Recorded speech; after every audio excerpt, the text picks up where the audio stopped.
The Voice in the Woods. Okay, this story is from spring 2022. It was the later part of the school year, and I couldn't be bothered to get out of my warm bed. I was too comfy. My cat, Hallie, was laying next to me, curled up into a ball against my side, and she was really warm. I reluctantly dragged myself out of bed, apologized to her, and put on clothes for the day. She stole my spot, and I thought to myself, damn her. I exited my room, walked down the short hallway, and climbed over the gate connecting to the living room. "Finally, kid," said Grammy. "I only told you 4 times." "Sorry," I said, like I always do. In truth, I wasn't. I walked out into the kitchen, approached the counter, and took all of my morning meds. Bashi, my other cat, jumped on the table and laid on the clothes that I hadn't put away the night before. He greeted me with a small mew, and I meowed back. He blinked his eyes slowly at me, signaling that he was saying he loved me. I blinked back, pet him, and looked at the clock on the oven, which read 7:09. Shit.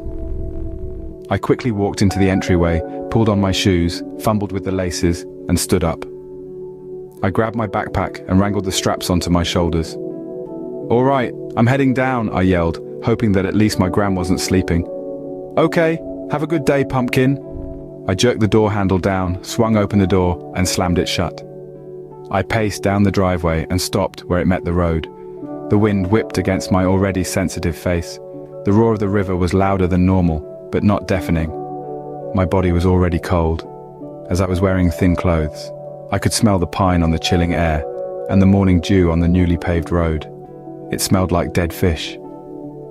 I put my hands in my hoodie pocket, trying to warm them. I felt my nose quickly lower in temperature. I saw my breath on the air, floating away into the sky. As I watched it, I heard it. "Akira!" "What the fuck?" I said audibly.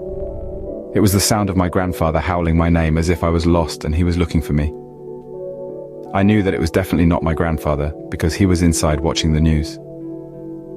And to support that theory, he had no reason to call for me anyway, because I had already done everything that I needed to do that morning. So what was it? A spirit maybe? Or a Wendigo from the Algonquian-speaking cultures? The thoughts that raced through my mind chilled me to the bone, just as the air around me already had, making it even worse. Finally, I heard the rumbling purr of the bus rolling down the road. I could feel my heart beating wildly, but it had calmed down a bit after a few minutes on the bus.